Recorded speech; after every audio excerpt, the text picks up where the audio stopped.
Items sa ating Shopee bag pag tayo ay nagla-livestream bilang Shopee affiliate, ngayon po ay eto na. Yes, mga mare, dahil from 50 items, magiging 100 items na yung pwede mo ilagay sa inyong Orange app kapag kayo ay magla-livestream.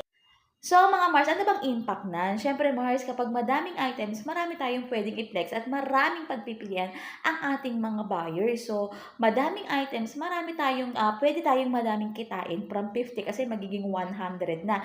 So, kaya pala nakikita ko yung mga ibang nagla-livestream, talagang 150 plus, sobra-sobra. Tapos, nagwa-100 sila. Sabi ko, bakit kayo nagwa-100? Tapos, ito nga, nakita ko sa isang group, etong email na to, at sabi nga nila na pwede na nga 100 items na nga yung pwede nyong ilagay sa inyong mga live stream. So, sobrang nakakatuwa mga Mari ha, pero ingat-ingat lang mga Marsa kasi dapat maganda ang quality ng inyong pagla-live stream, hindi po mahina ang signal para hindi kayo magkaroon ng violation. Bago ang lahat, papakita ko sa inyo yung ulam pala na